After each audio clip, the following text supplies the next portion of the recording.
Dear reader, I'm Tony and this is Book Text. Today I am going to talk about some 2021 reading goals and plans. But first, our word of the day is an obsolete word and a rare word. It's the word sprusado. It's a noun and it means one who dresses smartly or dresses well.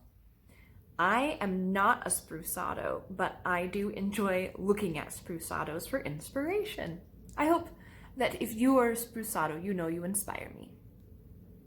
So I have some basic goals and plans for my reading this year. I've really enjoyed watching other people's videos about their 2021 reading goals. It's very inspirational to me. And I love your approaches to setting goals because sometimes we put too much pressure on ourselves. So these are, of course, very basic goals. I'm not going to do incredible specifics because I don't want to harm myself. So first is my Goodreads goal. I set that at 100 books. Last year I set it at 80 books and found that I had a lot more time on my hands than I expected. And I read well over 100 books. And so I think I can challenge myself to read 100 books this year and do just fine. I'm anticipating having a similar amount of free time this year. Second goal is to do more buddy reads. I loved my buddy reads this past year and I just want to do a ton more. So I am open if you want to, invite me to do a buddy read. I'll probably be inviting some of you to do buddy reads with me. I just love reading with other people, especially right now when I'm so isolated from everyone else. So I will put a link to a couple of videos I did earlier this year, the end of last year, about books that I would like to get to in 2021. And you can look through those lists of books and see if there's anything that you are also planning to read. Let's read it together. Another goal is to read my shelves. So 75% of the books I read this year should be from my own shelves. I own a lot of books. Last year, only a third of the books I read were my own books. That needs to change because I need to justify having so many books. So I'm going to aim for 75% from my own shelves.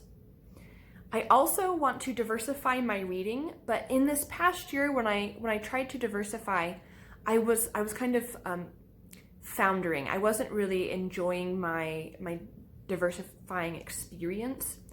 So I thought I'd start kind of closer to home. I want to read more about the cultures in my own community so that I can interact better with the people around me and understand them and appreciate them, celebrate them.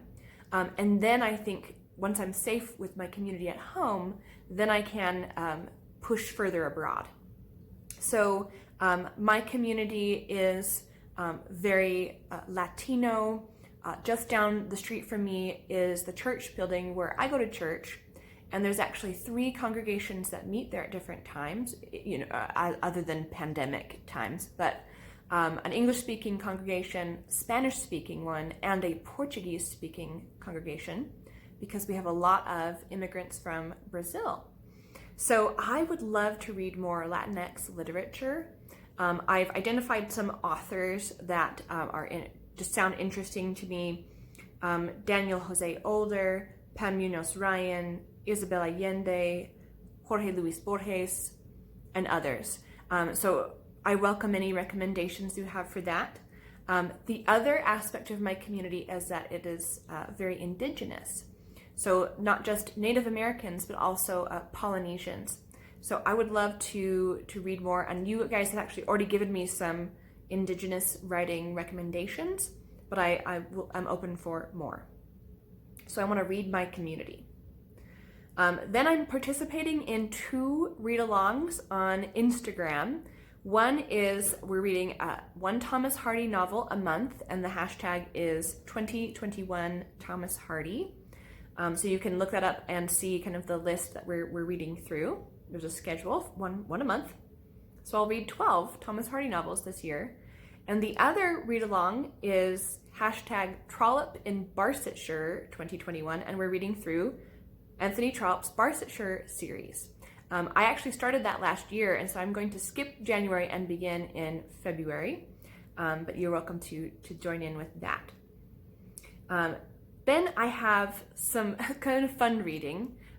A lot of these are fun reading. You know, spreading Victorian literature across the year is fun to me. But I want to read more space operas. That's a genre that I've read some in. I've dabbled kind of in it, but I love it so much. You know, I love Star Wars and Star Trek, that kind of traveling across the galaxy literature. So I'm going to read more space operas. I've actually started reading a new Star Wars series with a friend who watches these videos, and maybe I can convince her to get on for kind of a wrap-up when we finish that series. I also want to read more translated literature. I have a lot of European books on my shelves, and so I have listed a lot of those for my possible TBR for 2021. Just want to get out of the rut that I've been in. And then I'm still interested in a lot of modern women writers, capital M modern, so like the first half of the 20th century. I read a lot of those this year. I'm sorry, last year. It's still, you know, I'll still be writing 2020 on papers and things, but last year I read a lot of modern women writers and found them fascinating. Love that kind of category of writing. So I'm going to continue reading more of those this year. And then there are 3 BookTube readathons that I would like to participate in. Again, Jane Austen July, Victober, and Cloak and Dagger Christmas. Have loved participating in those on and off of BookTube, and I hope to do it again. So those are my plans. Hopefully they are manageable. I do have some kind of personal plans that might interfere with that. For instance, I have applied to get another graduate degree. So if I get into that program, I imagine some of my reading time will be taken up with academic reading, but we'll see. We'll see how it goes. We'll see how it all turns out. 2021 is a clean slate. Remember, there's always another book.